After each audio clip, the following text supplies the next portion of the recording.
This is Coffee with Kelly, a dynamic podcast that's dedicated to driving positive change in school safety. I'm your host, Ethan Woodman, Product Marketing Specialist for Crisis Go, and I'm joined by my esteemed colleague, Kelly Moore, Senior School Safety Specialist for Crisis Go. Our mission is to empower you with essential knowledge, tools, and inspiration required to foster a safer and more secure school environment. We hope this podcast will be the catalyst for transformation in your schools. Join us as we continue to dive into the world of school safety. Good afternoon, Kelly and Andy. Mr. Andrew Arnold from the I Love You Guys Foundation. How are you doing today, Andy? I'm excellent. To say I'm honored to be working with you guys again, and seeing some old friends from Crisis Go would be a vast understatement. However, Ethan, I do have a confession. Oh, no.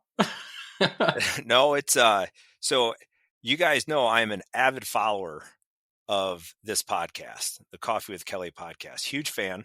I mean, you say that you are. I don't really know that you are, but. And we have no proof of that. Well, I think we debunked that last time when we conducted basically debriefs of almost every episode, but That's true. You did make a comment that you would only know if you would actually listen to the podcast. So I do remember that. that's right. So Yeah. I am an avid listener of the podcast. I draw a tremendous amount of value out of this. However, as you both know, things have been a little exciting in our personal lives lately. So I'm behind. So this will be exciting today because I don't know what you and Kelly have been talking about recently. What was the last thing you remember? December 12th. Christmas, I was going to say Yeah.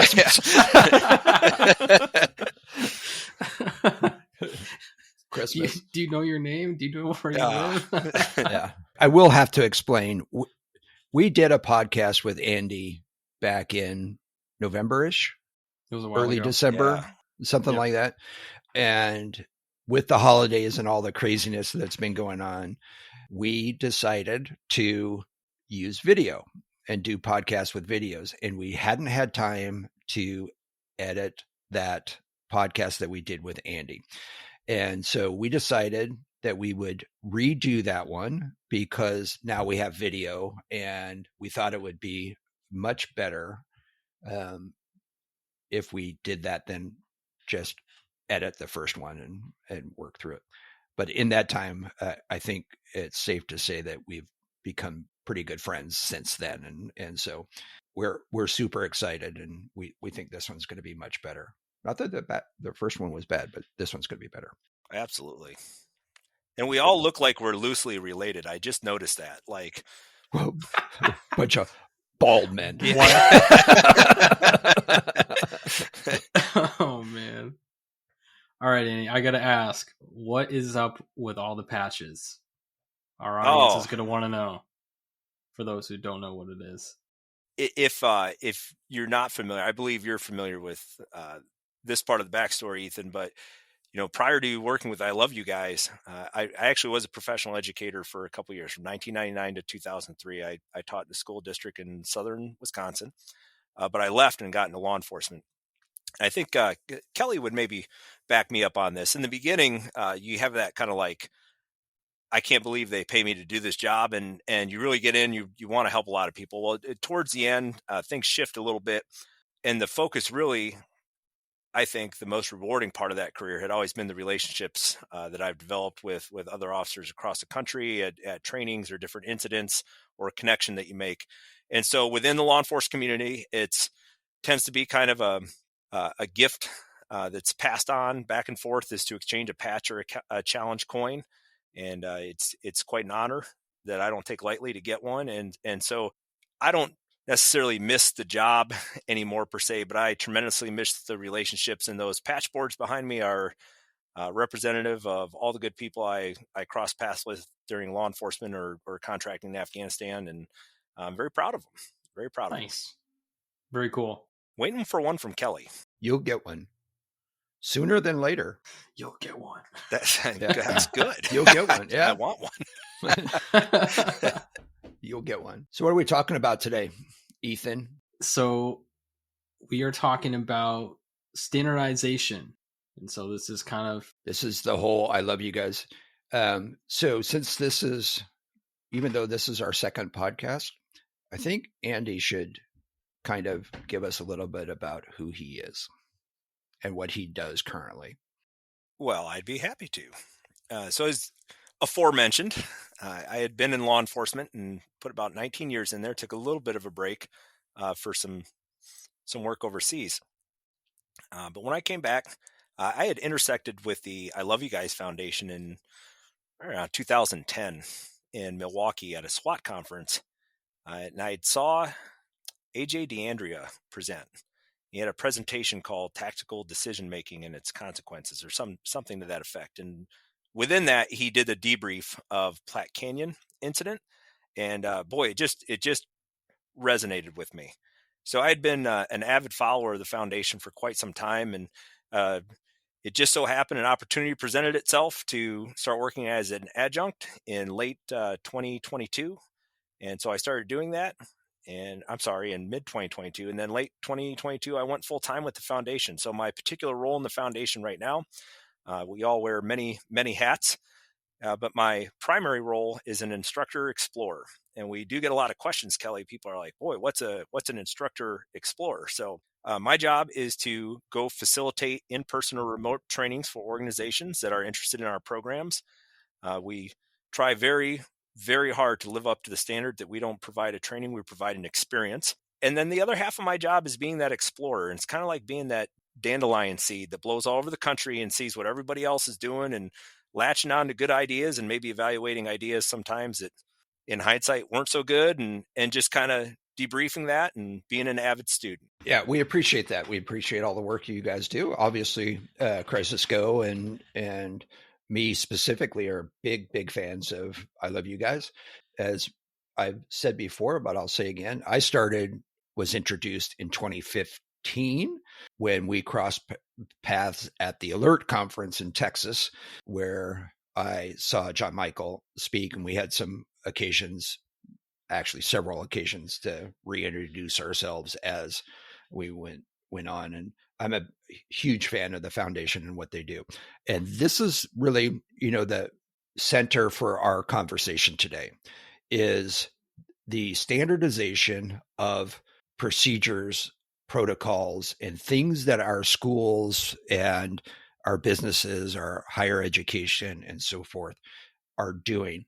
And it starts with the understanding that if people understand from a standardized level what they need to do in a given situation, then we're so much more ahead of that curve, right?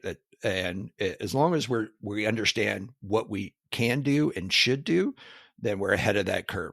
So, Andy, give us a little bit about what it is that, is the foundational platform for the I Love You Guys. Well, there's actually several good answers to that question, but I will tell you probably the best answer would be this. We offer two really key flagship programs that I'm sure we'll address at some point.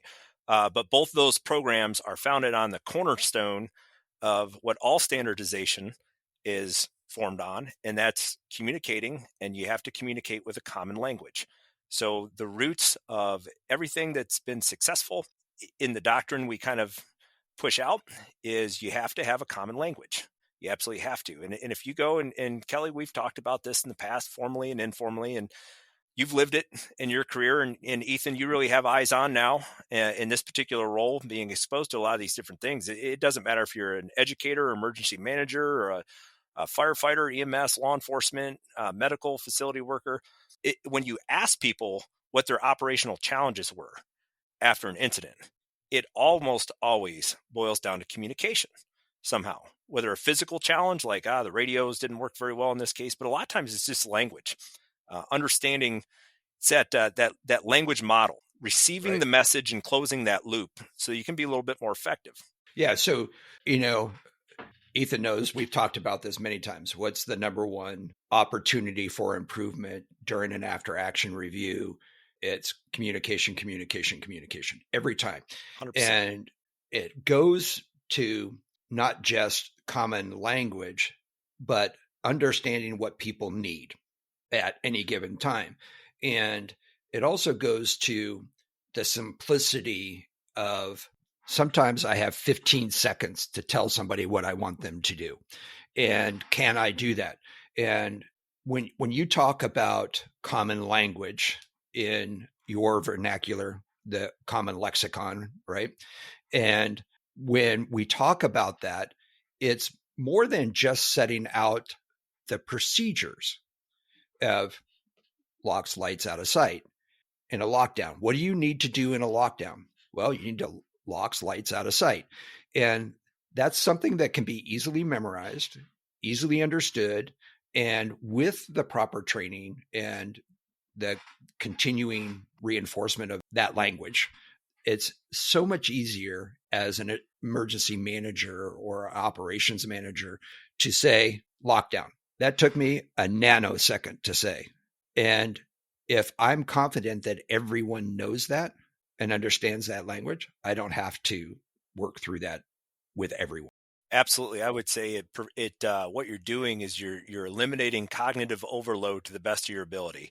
So as we are impacted by whatever particular crisis is in front of us, that clear, common language that's concise, simple, and easily understood is just one less task for your brain to have to deal with, right? And so 100%. And I'm sure, Kelly, you've experienced that. You've had quite a storied career and some very real world boots on the ground experiences. And you maybe experienced some of this during your incidents. Yeah, of course. And that's what really set me on this journey, this pathway to where I am today, is in the incidences that I was part of and managed. It never fails that I have a short time to tell somebody, and I shouldn't have to, sit there for a half hour explaining what I need. I don't have time to do that in those situations.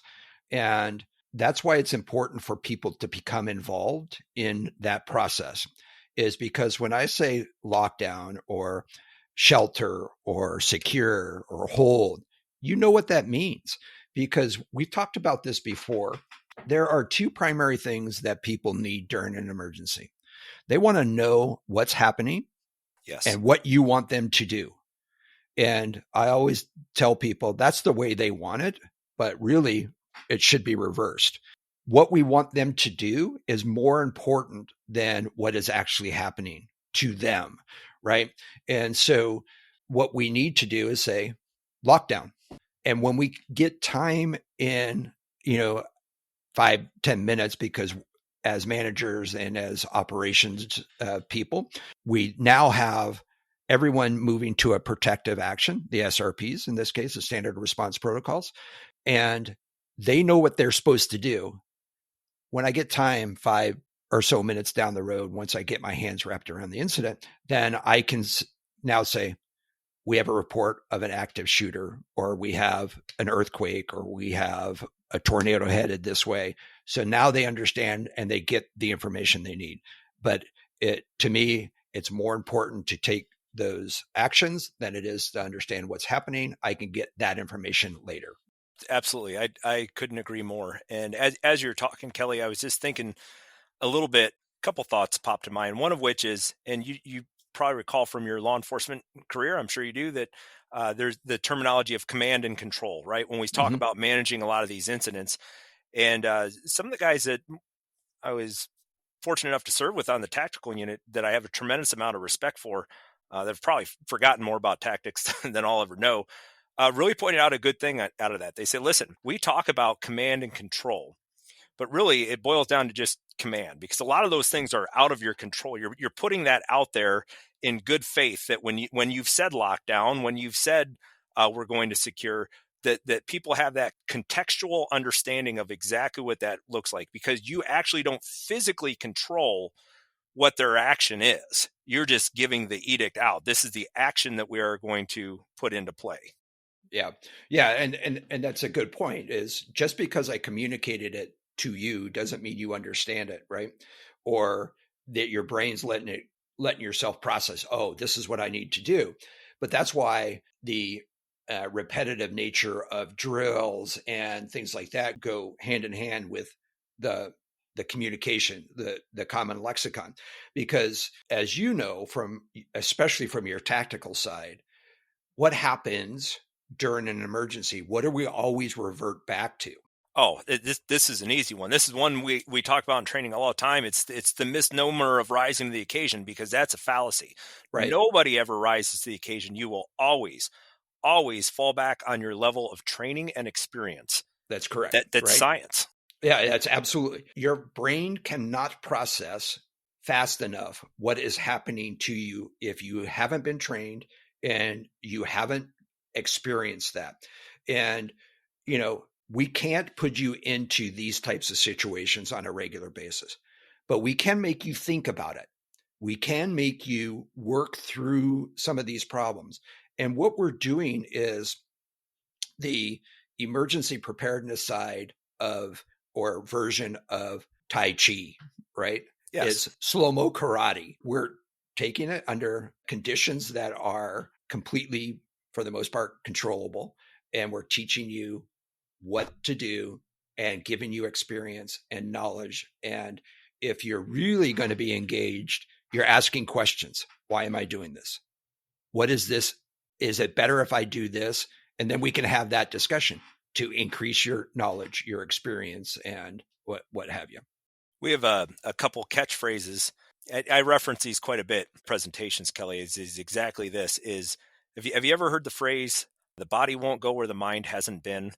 Yep. And that's really something that I embrace. That is a cornerstone of FTO, because field training programs for young police officers, because there's no way you can physically replicate all the situations are the same and similar, but they're all individual like a fingerprint. Each has different parts of its environment, right? And you'll have different bits of your intelligence or info, your knowledge about that incident that are available to you, and they will all make them individual. So it boils down to your body won't go where the mind hasn't been, which produces a condition where if you've heard this before, you're trying to build the plane in flight.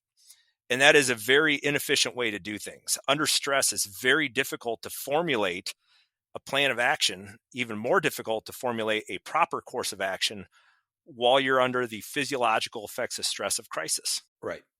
And we call that stress inoculation, right? And working through that. And, I want to acknowledge that Ethan just isn't a pretty face sitting on this. That's debatable. Right.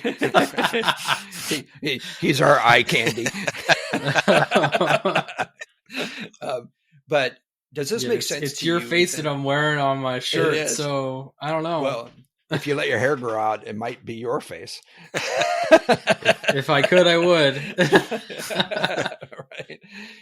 Does that make sort of sense to you and what we're talking about and how it all plays out? Does it make sense to me? Yeah. Oh, yeah. Yeah.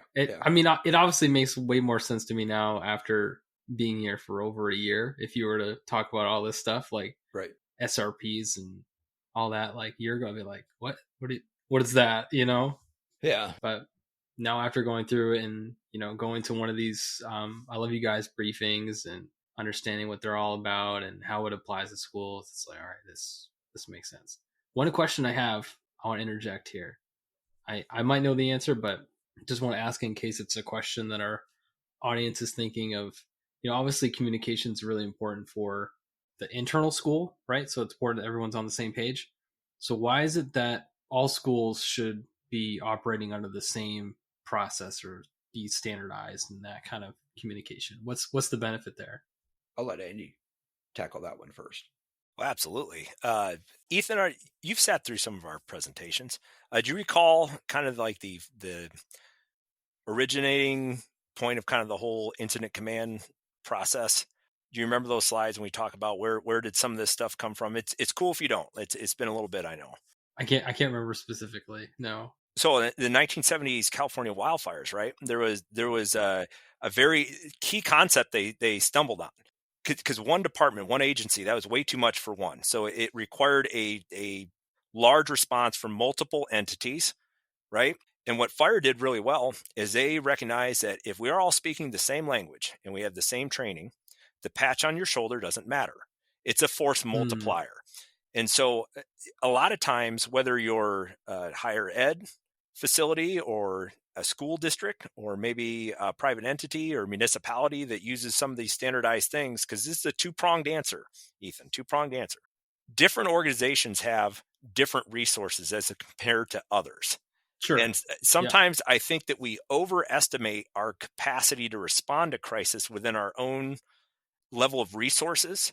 Because I have certainly lived through that portion of it too. I think we have enough, and then suddenly you find out that you don't.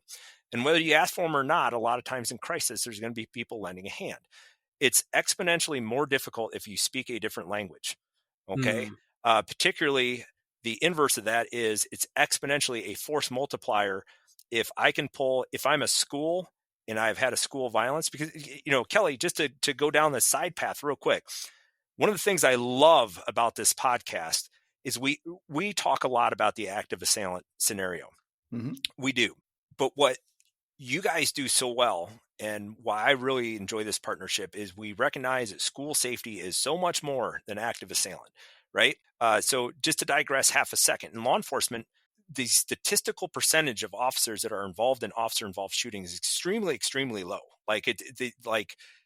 That is not a common occurrence in a officer's career, if it ever happens at all. The vast majority of police officers will go an entire career and never be in that situation. Okay, but they train for it rigorously because it is a low frequency, high liability situation. Conversely, they write thousands of reports in a career. So you would think that you would want to shift your training to that, because some of those reports could use some help, correct? But there's less of an emphasis on that and more on the low frequency, high liability type of activity. So the reason I bring that up here is when we talk about school safety, I feel like we get very siloed sometimes on that active assailant. But man, crisis comes in so many different forms, Ethan. So if I have an event in my organization that supersedes my capacity to handle, if we're all speaking the same language, let alone, let's remember that you're going to have first responders coming and maybe they speak a different language or don't understand your language, right? But maybe my neighbor can help me out a little bit. Now we're starting to see geographically like county-wide reunification teams for school districts that are like, hey, listen, let's all pitch in. And then if the day happens, whatever school is impacted, that school can focus on doing that stuff. And their teachers can be parents, but we can help out. But the cornerstone is you got to speak the same language. Yeah, I agree. And I appreciate you bringing that up, because I will say that the vast majority of law enforcement agencies, with the exception of a very small percentage of law enforcement agencies, even state and federal agencies, do not have the capacity to address a single large-scale incident by themselves. So understanding that, and that you are going to need help. And we know, even with school police departments, we know that they're going to need help. So when we start talking about, and I use this example, and I pushed this very hard in California when I was at the school district in California, is having the same language, the same protocols, because of this factor alone. And it certainly doesn't apply to every region in the United States, but to most of them. Is in our county, there were 5 law enforcement primary response agencies. There were 20 districts with 108 buildings. And if you want law enforcement and the fire departments to understand what it is that you are doing, wouldn't it be better if we were all talking the same language?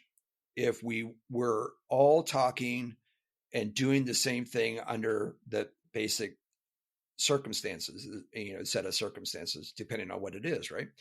And if I said I'm in a secure, now every agency in the entire county understands that.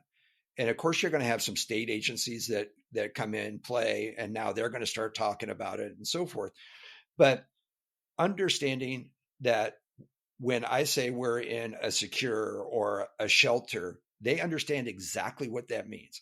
And that takes that bit of their operation. They can check that off as done because they understand what that is and they know what it is. And when I first arrive at a scene or an incident, in any case, I have to put my hands around it and I have to understand what's going on. And I have to know the status of the situation that's going on. So from that perspective, I need to start checking off boxes. Oh, it's this. I hear this. I see this. I being told this. I see people acting this way. And now that gives me an idea what's going on. But then I have to say, okay, what do I want people to do? But if I already know they're going into some sort of one of the protocols, then I get that. And here's what I think a lot of our schools don't recognize or fail to recognize. And that is, we're not only training our kids what to do in a school setting. 100%. We are training our kids to protect themselves no matter where they're at. We do that incrementally, just like we educate them from kindergarten all the way to the point where they graduate and even into college and so forth. If they understand the standard response protocols and the standard reunification method and what have you, then that's applicable no matter where they're at. And the best way to describe that is through standardization. Not only that, within every district, I don't care how big or how small, your kids are going to move from one building to another or from one grade to the next, even if they're in the same building. And you don't want to be teaching them different stuff at different schools. If they transfer one school to another, they need to know what's going on. And that's the same with your staff. Over a 20-year career in education, the chances of your staff starting at one building and ending their career in that building is very small. Not to mention substitute teachers, itinerant workers, district staff. It just makes so much sense. When I went into the district I was at, they had 20 buildings with essentially 20 different plans and protocols. So one of the first things I did was I brought I Love You Guys in for that purpose. Man, Kelly, if you don't mind me just touching on a few things there, because boy, you just drilled a bunch of nails right on the head. But this is kind of that second prong of that answer, Ethan. But real quick, on the chance that there's somebody tuned in from your audience that isn't necessarily familiar with this, and we won't deep dive this unless you feel it's appropriate, because I just want to touch on it before I get where I'm going here. But the actions we're referring to are the 5 actions of the Standard Response Protocol. We give all our materials away at no cost at all at iloveYouGuys.org. And I just want to spell it out. It's ILOVE letter U GUIS.org. And you got to spell that because, boy, you could put the wrong thing in, you could have a different experience, right? So when we talk about those 5 actions, if you were to go to iloveYouGuys.org and look at SRP, Standard Response Protocol, it's the 5 actions: hold, secure, lockdown, evacuate, and shelter. The whole premise behind that is whatever crisis is within your organization, whatever the 108, 124, whatever things FEMA says, this is what you need to have an EOP for, these particular events. All those events can be mitigated to a positive outcome or as positive as possible by one or more than one, a combination of those 5 actions. Okay, so that being said, we'll get to that second prong to reinforce what Kelly said. If you were to also go to iloveYouGuys.org, you would notice, because we're absolutely 100% born and still primarily operating in the K-12 safety space, you'll also notice to be like, wow, they offer programs for higher ed. They offer programs for businesses. They offer programs for the municipalities. The SRP works. They have resources for all those different environments. Well, Kelly, that is exactly the cause and effect of what you're talking about. So in Colorado, where this started gaining a lot of traction, where the foundation was born with the Keys family, 2 of the best human beings that you'll ever have a chance to interact with, as it took off, those kids in those elementary schools went to high school.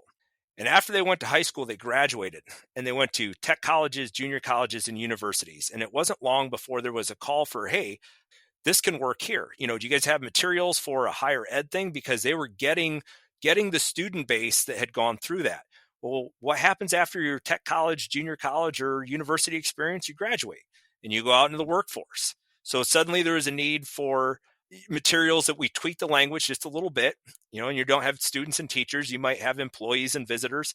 But at the end of the day, those individuals went out into the workforce, and those principles are applicable in every single one of those environments. And it's because it's standardized. If you look at a state like Nebraska, we have good friends down in Nebraska, great relationship with them. And they'll say that, listen, there is such a small percentage of our schools that are not using SRP, such a very small percent, that it's difficult for those students and staff, if they're in another facility for an athletic event or a competition or whatever, that they're the group that doesn't understand the common language. Right. And that's a bit of a pickle, right? Right. And we're talking about parents as well, right? 100%. And understanding that. And that's where, for me, this is such a valuable tool, process, organization for us to be associated with, because it drives all of this in a manner in which we can jump on board and help with that. And that's why when I went to the school district, I brought them the foundation on board. And then when I went to Crisis Go, I said, this is something we needed to do. And they had already had some conversations. Don't get me wrong. I wasn't the first one to think of it, but bringing that partnership together has been, I think, valuable to both of us, I think. And so, yeah, I look forward to expanding what you guys are doing and expanding and seeing how we can help each other, because this is an evolutionary process. We're always looking at other things because neither one of us have the complete answer to things. And so I look forward to that.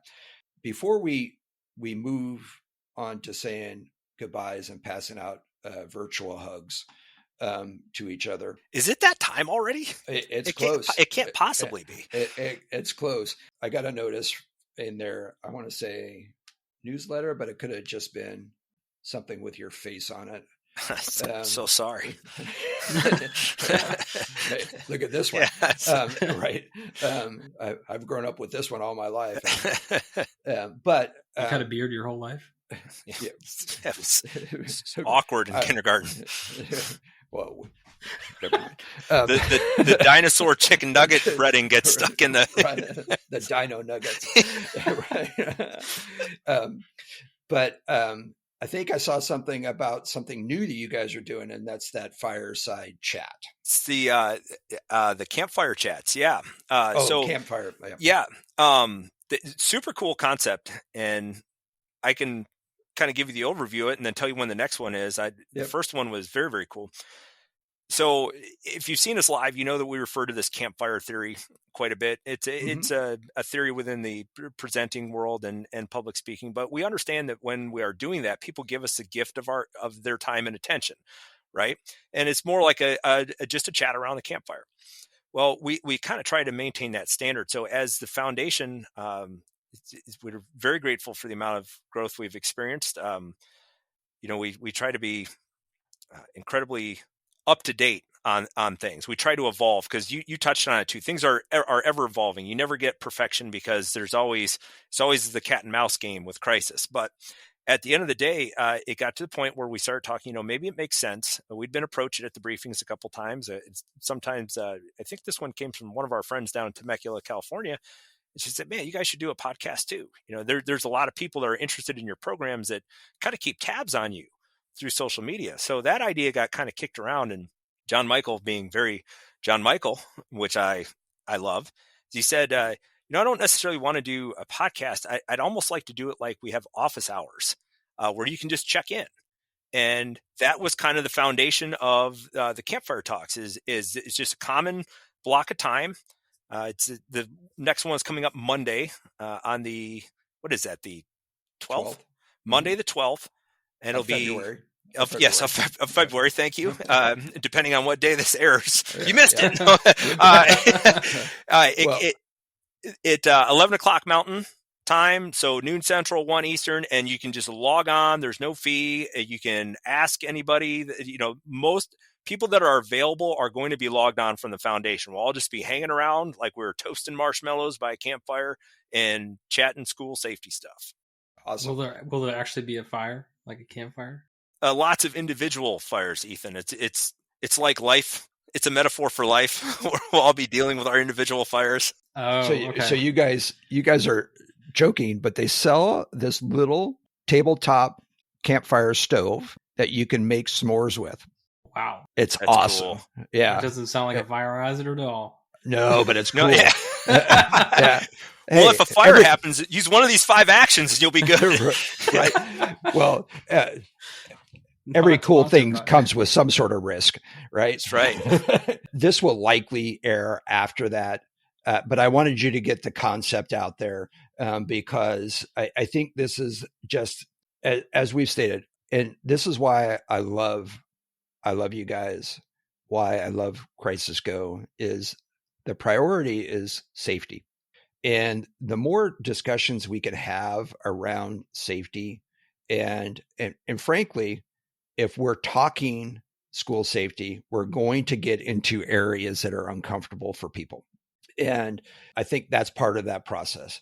There's a lot of misunderstanding of and anxiety that's been created by other discussions and even some of our discussions, and people they just want somebody where they can ask a question and to get some understanding and get an opinion and kind of move forward. And I think this is a great idea for the foundation. We would love people to ask questions on our podcast. We're not live though, so that can prove to be a little bit difficult. But if you have suggestions, comments, topics that you want us to cover, we'd be happy to do that. We've started a new format for our podcast, and that's something we're going to start the podcast off with a news topic, something that's been in the news recently, and discuss that, give it 5-10 minutes. Yeah. Then we're going to have the body, where something that we've talked about, wrote about, the body of that particular podcast.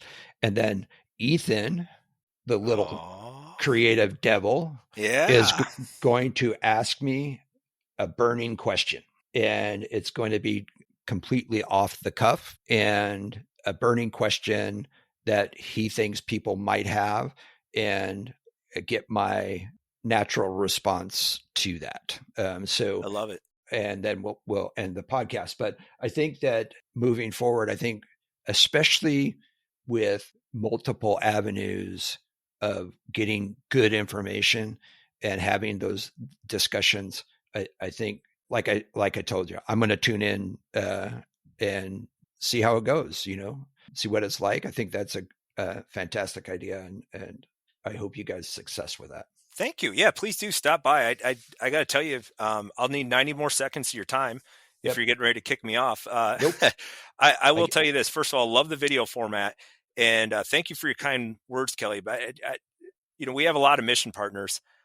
I had done, before interacting with you guys, I had done a 2-day reunification exercise with Crisis Go support down in Florida. And it was a tremendously positive experience. To me, I really saw the tremendous amount of value of the relationship between our organizations. So always been a fan, right? And then we interacted. Mm-hmm. And then beyond interacting in our first whack at this, which, side note, so much cooler with video. It is. It's just fun, to us. Yeah, anyway. To us. Everyone's like, God, stop talking and turn the camera off. I will tell you this, and I talk about this quite a bit when I'm out and about making contacts. This is a tremendous resource. I'm a huge Coffee with Kelly fan. That is not lip service. I don't get a set of Crisis Go steak knives for saying that or anything. We have a lot of great partnerships with great people that our missions line up together. But I find this as a personal, tremendous resource for me. Because as you know, we are all avid students. And I think that you never get to where you want to be in school safety. It's like fitness or financial. You're constantly chasing perfection, knowing you can't ever get there. Right. Which leads me to my closing comments. Because one thing that I do recall from the very first podcast that we did, first of all, I appreciate you both. It is even more true now than the first time I said it. So next time I see you both, I need to give you a coffee bean. And I don't know if you recall the story of the coffee bean, and it's not my story. It's not my story, but I'll give you the abridged version because I see you both as coffee beans trying to be change agents for environment. Okay. So if you're not familiar with the story of the coffee bean, high stress situations, crisis, life in general can be like a pot of boiling water, right? This comes from Damon West. He's an author. I'm not stealing material. This is where I heard it. It's so cool. It's such a cool metaphor. And I'm going to give you 3 things to put into that boiling pot of water. The very first one I'm going to give you is a carrot. Ethan, what happens when you throw a carrot in a pot of boiling water? It gets soggy and not, it's very squishy. Yes. You change the carrot. You do. You change the carrot. That's the proper answer. And you're going to come into contact with people like that in your organizations, right? People that are, I'm going to do this, I'm going to do that. I'm a hard charger. I'm high energy, blah, blah, blah. But under pressure, they just kind of turn gooey. They don't stick it out, right? They're soft. I'm going to give you an egg now, Ethan. Put the egg in the boiling water. What happens to the egg? It also changes. It does also change. The egg is hard on the outside, but it's kind of gooey on the inside, and that's just your regular good person, right? But under pressure, under that tremendous amount of heat and stress, that can harden people. And when you deal with crisis and you deal with these high pressure situations, it has effects, and sometimes it changes people.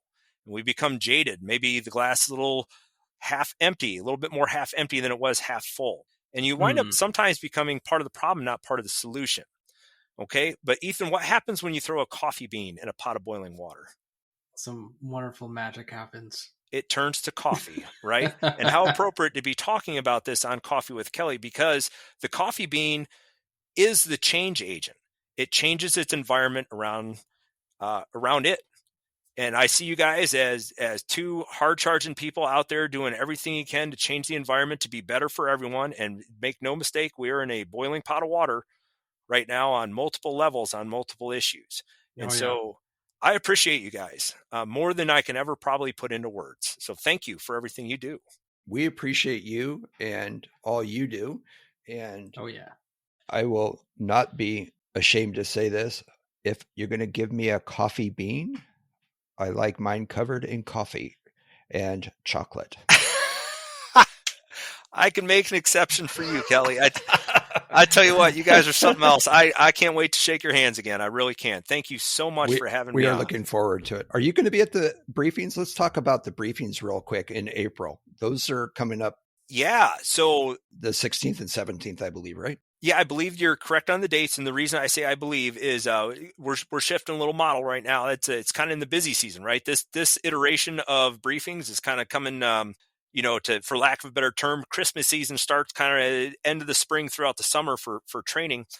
So we're going to have all necessary staff there that's going to facilitate the briefings, the regional briefings. If you've ever had the opportunity to go to the Denver briefings, and I know you have, Kelly, it's very special. You can't deny the electricity and the vibe in the air just from being in an area that has experienced so much crisis, in the birthplace of the foundation, and Platte Canyon and Columbine and STEM and Youth with a Mission, and you go on, and I don't want to start naming because I don't want to miss one. You feel that in your soul.